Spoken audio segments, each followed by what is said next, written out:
بسم اللہ الرحمن الرحیم۔ السلام علیکم ورحمۃ اللہ وبرکاتہ۔ موضوع خواتین حضرات، امید ہے آپ سب خیریت سے ہوں گے۔ آج ہم جس موضوع پر بات کر رہے ہیں وہ موضوع ہے میڈیا مینجمنٹ، پرسیپشن مینجمنٹ، سائیوپس،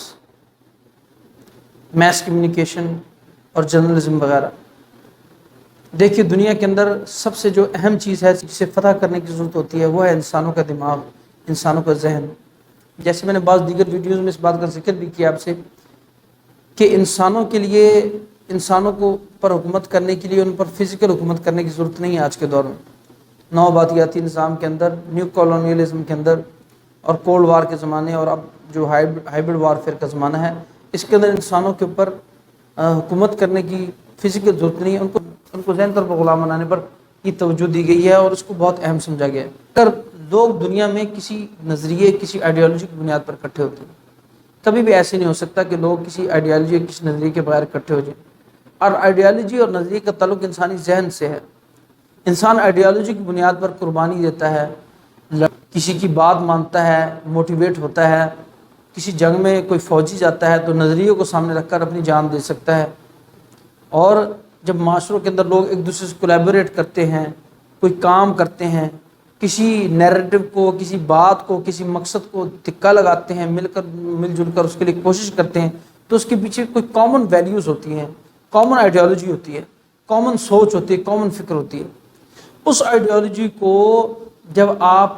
اس سے ایلیمینیٹ کر دیتے ہیں، اسپیسیفک گروپ آف پیپل سے، جب لوگوں کا اس میں یقین ختم ہو جاتا ہے، تو پھر اس کو ڈسرپٹ ہونے سے، اس کو تباہ ہونے سے، اس کو ڈسمنٹل ہونے سے، اس کو ڈائلیوٹ ہونے سے بالکل قطعاً نہیں روکا جا سکتا۔ دنیا کے اندر ایسے بہت ساری اقوام رہی ہیں جن قوموں کے پاس بظاہر پیسے نہیں تھے، مال نہیں تھا، ان کے پاس بہت زیادہ وسائل نہیں تھے، مگر ان کے پاس نظریہ مضبوط تھا۔ اور بہت ساری مثالیں ایسی ہیں کہ ایسے لوگ مالی طور پر، وسائل کے اعتبار سے، جنگوں کے اعتبار سے شکست کھا گئے۔ پاکستان اور ہندوستان کی جنگ کی بات دیکھ لیں۔ 1857 کی جنگ آزادی میں ہندوستان کے ہندو اور مسلمان اور مختلف لوگوں نے جو جنگ کی تھی اس میں وہ ہار گئے، مگر کیا نظریہ فوت ہو گیا؟ آزادی کے لیے نظریہ زندہ تھا۔ کی جنگ کے جاری رکھنے کے لیے نظریے کا موجود ہونا بہت ضروری ہے۔ اگر نظریہ موجود نہیں ہے اور نظریے کو آپ قتل جب تک نہیں کریں گے، دنیا میں دیکھیں نازیزم کے اوپر کتنا زیادہ محنت کی جاتی ہے کہ یار نظریہ جو ہے نا نازیزم کو، وہ دوبارہ دنیا میں واپس نہیں آنا چاہیے۔ ویسٹ کی بہت زور لگاتا ہے کہ نیو نازیز ہمیں قبول نہیں ہے، نازیزم ہمیں قبول نہیں ہے۔ یہاں تک کہ ہولوکاسٹ کا جو ہے اس کا انکار کرنے پر لوگوں کی سزائیں کر رہے ہیں یورپ کے ممالک میں، امریکہ وغیرہ کے۔ کیا آپ ہولوکاسٹ کا انکار نہیں کر سکتے کہ ہولوکاسٹ یعنی یہودیوں کی اجتماعی قتل جو کیا گیا تھا، جو ان پر ظلم کیا گیا تھا، اس کا انکار نہیں کیا جا سکتا، کیونکہ وہ ایک نظریہ بن گیا، ایک فکر بن گئی نازیزم کے خلاف، ایک تحریک بن گئی۔ آپ اس کا انکار کرنے والا لازم بات ہے نازی فکر کی طرف ٹلٹ کرتا ہے۔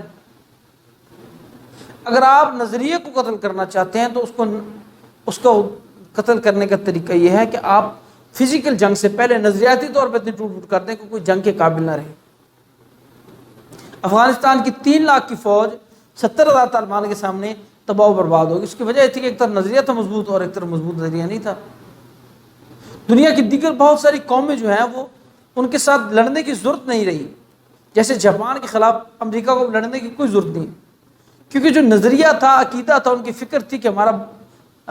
ایمپرر ہے وہ سپریم ہے اور وہ خدا کا بیٹا ہے اور خدا کی طرف سے استاد ہے۔ جب وہ نظریہ ختم ہو گیا اور کیپٹلزم نے معاشروں کو کنٹرول کر لیا اور ڈیموکریٹک جمہوری سسٹم آ گیا، تو اس کے بعد نظریے کی لڑائی کی ضرورت ہی نہیں رہی۔ اسی طرح جب ہم دنیا کے اندر کسی ملک کے اندر دیکھتے ہیں، کسی سچویشن کو دیکھتے ہیں کہ وہاں نظریہ کون سے بائنڈنگ فیکٹر ہے اس معاشرے کا، اس ملک کا، اگر آپ اس نظریے کو ڈسٹرائے کر دیں بس اس کے بعد کوئی مشکل نہیں۔ اس بائنڈنگ فیکٹر کو جب آپ نکال دیں گے نظریے کے اندر سے، تو پھر نتیجہ کیا نکلے گا کہ وہ قوم کوئی اجتماعی سوچ نہیں رکھ سکے گی، ان کی اجتماعی موٹیویشن نہیں ہوگی کچھ کام کرنے کی۔ دنیا میں سب سے جو پسی ہوئی قوم رہی ہے بڑے عرصے تک وہ یہودی رہے، جیوز رہے۔ جوز کی تکلیف بہت زیادہ تھی، ان کا پلائٹ بہت زیادہ تھا۔ اسپینش انکویزیشن کے بعد ان کو وہاں سے جب نکلنا پڑا تو وہ ترکی علاقوں کے اندر آ کے بسے اور ترک مسلمانوں نے ان کو جگہ دی، اور اس کے بعد ان کو یہ بات سمجھ آئی کہ ہم نے اگر دنیا پہ بڑے لمبے عرصے سے انہوں نے محنت کی تھی، ان کو یہ بات کی سمجھ آئی کہ ہمیں جب تک یہود دشمنی کو دنیا سے ایلیمینیٹ نہیں کر دیتے ہم اس وقت تک دنیا میں زندہ نہیں رہ سکتے۔ تو دنیا میں دو بڑے نظام تھے، کیتھولک کرسچینٹی اور آرتھوڈاکس کرسچینٹی، یہ جو بڑے مرکزی نظام تھے۔ پروٹسٹنٹس تو ریلیٹیولی چھوٹا ڈیزائن تھا، مگر یہ دو بڑے نظام یہ تھے۔ جو آرتھوڈاکس کرسچنس تھے اور زار تھا روس کا، اس کو جو قتل کیا گیا، بولشوک انقلاب آیا روس کے اندر، وہ کیسے آیا؟ ایک بہترین سائاپس کریٹ کیا گیا، اس سائاپس کو انجام دیا گیا، جس کے نتیجے میں نظریاتی فکر کو پیدا کیا گیا، ایک نیا نظریہ پیش کیا گیا، اور اس نئے نظریے کے ماننے والے لوگوں کو اکٹھا کیا گیا اور ایک انقلاب لایا گیا، جس کے بعد پورا ہزاروں سینکڑوں سال کی روسی حکومت کا خاتمہ ہو گیا اور آرتھوڈاکس کرسچینٹی کا بھی خاتمہ ہو گیا۔ یعنی اگر ابھی تک دوبارہ زندہ ہو رہا ہے، مگر اس وقت تو خاتمہ ہو گیا تھا مکمل۔ کیتھولک کرسچینٹی جو ہے اس کو بھی اسی طرح ڈائلیوٹ کر دیا گیا کہ یورپ کے اندر مکمل سائنٹیفک ریولوشن کے بعد، رینیسانس کے بعد، یعنی دو چیزوں کو یورپ سے ختم کر دیا گیا، یعنی بادشاہ اور کلیسا کا جو اتحاد تھا اس کو نظریاتی طور پر توڑ دیا گیا۔ بادشاہ کی حکومت ختم ہوگی، ڈیموکریٹک سسٹم سے انسٹال ہو گئے، اور پاپائیت کا سے بادشاہ کی حکومت کے معاملات میں وہ بھی ختم ہو گیا، یہاں تک کہ پاپ جان پال II نے عیسیٰ علیہ السلام کے قتل کے جرم سے یہودیوں کو معاف کر دیا۔ تو دنیا کے اندر جو یہ نظام پیدا ہوئے، آپ ان نظاموں کی گہرائی تک جا کر دیکھیں گے، ان کو متعارف کروانے والے لوگوں کو دیکھیں گے، بڑے بڑے سائنسدانوں کو دیکھیں گے، حکمرانوں کو دیکھیں گے، تو آپ کو ایک پیٹرن ملے گا۔ وہ پیٹرن یہ ہے کہ یہود دشمنی، اتنا ظلم، اتنی زیادتی جو یہودیوں کے ساتھ ہوئی، یہودیوں نے محنت کی، انہوں نے کوشش کی، انہوں نے جان لڑائی، اور انہوں نے دنیا میں مختلف ایسے متبادل نظام کھڑے کیے، سیاسی اور مذہبی دونوں نظام، کہ جس کے بعد دنیا کے اندر یہود دشمنی کی وجوہات کا خاتمہ ہو گیا۔ دنیا کا گریٹسٹ سایہ ہے، اور اللہ تعالیٰ قرآن میں فرماتا ہے وَإِنْ كَانَ مَكْرُهُمْ لِتَزُولَ مِنْهُ الْجِبَالُ، تو ان کا اتنا زیادہ مکر سخت ہے یہودیوں کا کہ اس سے پہاڑ بھی ہل جائیں اپنی جگہ سے۔ اسی طرح دنیا کے اندر نو آبادیاتی نظام کو جب انسٹال کیا گیا مختلف ملکوں میں، اور پاکستان کے اندر بھی، پاکستان اور ہندوستان کے اندر، اس کا ساؤتھ افریقہ کے اندر اور مختلف دیگر ممالک میں جہاں بھی برطانوی رہے، انہوں نے اپنی تہذیب اور تمدن کو پوری طرح چھوڑا ہے۔ ان کی تہذیب، ان کی روایات، ان کی زبان، ان کے طریقے تعلیم، ان کی طریقے زندگی، وہ ہماری زندگیوں میں غالب ہو گیا، جس کے بعد ہم بحیثیت قوم بھی بہت سارے لوگ احساس کمتری کا شکار رہے ہیں، اور اللہ نے ہمیں ہماری شناخت واپس دی ہے، اور پاکستانی قوم اور دیگر بہت سارے مسلمان ملک اور بہت سارے مسلمان جو دنیا میں گلوبل سٹرکچر سے ایک سٹرکچر کو توڑا انہوں نے، اور دوسرے سٹرکچر کو بھی ابھی گھر بھیج دیا، اور ابھی وہ اپنی شناخت کی جنگ، اپنی شناخت پہ واپس آ رہے ہیں۔ اسی صورتحال کے اندر پاکستان کے اندر بھی اور دنیا کے اندر بھی سائاپس کریٹ کیے جاتے ہیں۔ پاکستان کے اندر سائاپ کیا ہوتا ہے؟ آپ کنفیوژن کریٹ کریں کسی قوم کے اندر، جو اس کے اہم ادارے ہیں ان کے خلاف ان کے خلاف پروپیگنڈاز کریٹ کریں، جھوٹی خبریں پھیلائیں۔ مثال کے طور پہ میں آپ کو جھوٹ غلط علام پاکستان کے معاشرے کو بتاتا ہوں کہ پاکستان کا 80% بجٹ جو ہے وہ پاکستان کی آرمی بچ جاتا ہے، حالانکہ کیلکولیٹ کریں تو 14% یا کچھ 10% سے کچھ زیادہ، 11% کچھ فیصد اس طرح ہے، وہ پاکستان کی آرمی استعمال کرتی ہے، جبکہ اس کے مقابل میں ہندوستان ہے، اس کے مقابل میں دنیا کے بڑے بڑے ممالک ہیں، اس کے بہت سارے کام اس کے کرنے کے۔ کوئی ایسا نعرہ بنا دینا، وہی ایسا نعرہ کریٹ کر دینا جس سے عوام کی دلچسپی، سادہ سمپل ٹو انڈرسٹینڈ فینامنن، چاہے وہ سچا ہے جھوٹا ہے مگر جو چل سکتا ہے اس کو کریٹ کر دینا، اس کو پیش کر دینا لوگوں کے سامنے، وہ چل جائے، اس کو سائاپس کا ایک ابتدائی حصہ کہا جاتا ہے۔ جیسے انڈیا کے اندر ہندو اسٹانچ نیشنلزم جو ہے وہ ایک ایسا فنامنا ایزی ٹو انڈرسٹینڈ عام آدمی کے لیے، اسی بنیاد پر مودی جی کو، اسی بنیاد پر بی جے پی کو اور این ڈی اے کو ووٹ دیتا ہے۔ پاکستان کے اندر یہی بات جو ہے، حقوق کے نام پر حقوق ہمیں نہیں مل رہے، حقوق ہمیں نہیں مل رہے، سادہ easy to digest, easy to understand phenomenas پیش کیے جاتے ہیں، باتیں پیش کی جاتی ہیں، نعرے پیش کیے جاتے ہیں پاکستان میں بھی، جو پاکستان کے ملک دشمن عناصر پیش کرتے ہیں، اور اس سے کیا پاکستان کی شناخت کو اور پاکستانی عوام کے دماغ میں کنفیوژن کریٹ کرنا، اور اس کے نتیجے میں پاکستان کے پاکستان کے اداروں پر یقین نہ ہونا، پاکستان کی حکومت پر یقین نہ ہونا اور پاکستان کی ریاست پر یقین نہ ہونا، بلکہ کنفیوژن کریٹ کرنا اس کے بارے میں، یہ ہمارے دشمنوں کی ہمیشہ سے کوشش رہی ہے۔ اور پاکستان کا پرنٹ اور الیکٹرانک میڈیا پاکستان کے لیے کم اور دشمنوں کے لیے زیادہ کام کرتا رہا ہے۔ پاکستان کے بہت سارے صحافی ابتدان اپنی محنت کرتے ہیں، دوسرے نمبر پہ وہ اسٹیبلشمنٹ کی گود میں بیٹھتے ہیں کہ کوشش کرتے ہیں زبردستی جا کے، جب وہ اپنے آپ کو اس سے بھی بڑا سمجھنے لگ جاتے ہیں پھر چاہتے ہیں کہ ہمیں گلوبل ریکگنیشن چاہیے، ابھی ہمیں پولٹس پرائز چاہیے، ہمیں تو وہ چیز چاہیے امریکہ والے کہیں، یورپ والے کہیں، لوگ ہمیں مانیں، پھر اس نئے راستے کو چل نکلتے ہیں۔ پاکستان کے سارے بڑے بڑے صحافی کا حال یہی دیکھیے، ابھی حامد میر صاحب کو دیکھ لیجئے، اوصاف کے ایڈیٹر تھے، اچھے بھلے آدمی تھے، کسی ابھی وہ اتنے زیادہ ایسی جگہ پہ نہیں پہنچے تھے کہ پاکستان کی ریاست سے بھی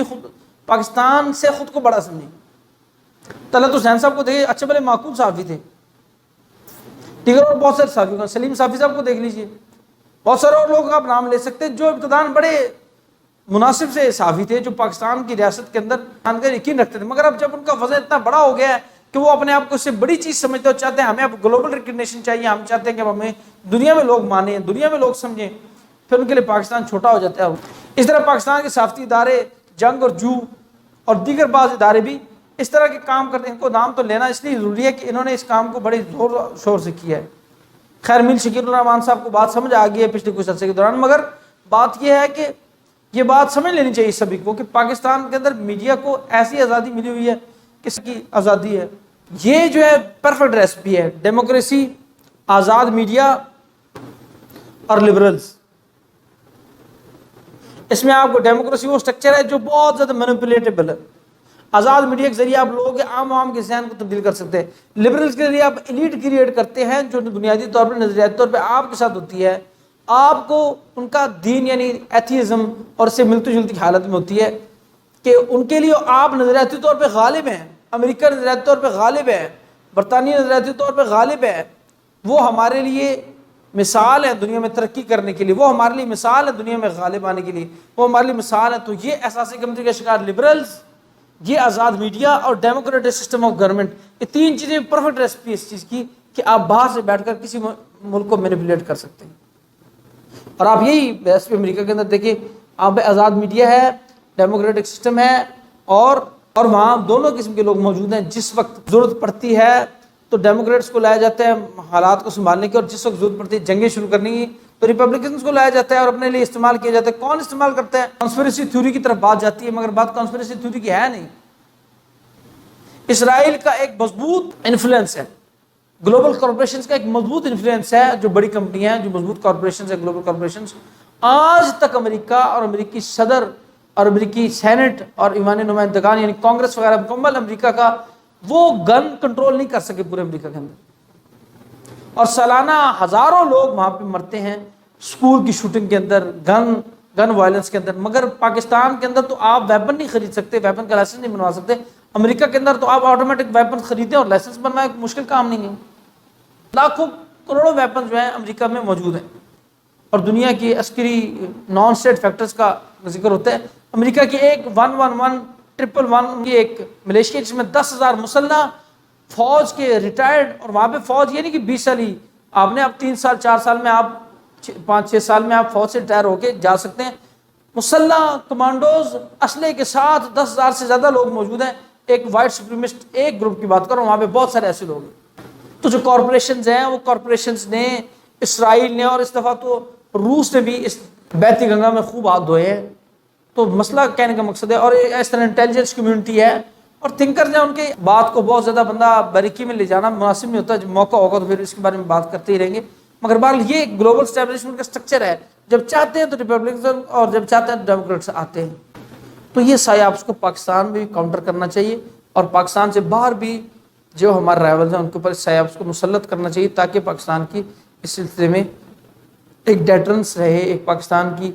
طاقت رہے، پاکستان کے دشمنوں کو وقت سے پہلے کمزور کیا جائے، نہ کہ وقت آنے پر ان کی پوری قوت کے ساتھ ہمیں ٹکرانا پڑے۔ اگرچہ قوت اور ٹکرانے سے مسلمان گھبراتے نہیں ہیں، مگر بہرحال اگر کسی کام کو پہلے دور اندیشی کے ساتھ شروع کیا جا سکتا تو اس کو دور اندیشی کے ساتھ شروع کرنا چاہیے۔ بہت شکریہ ویڈیو دیکھنے کا۔ ہماری ویڈیو کو لائک کیجیے، سبسکرائب کیجیے، شیئر کیجیے، ہمارے چینل کو سبسکرائب کرنے کی دوستوں کو دعوت دیجیے۔ تاکہ ہمارا پیغام آگے تک پہنچ سکے۔ السلام علیکم ورحمۃ اللہ وبرکاتہ۔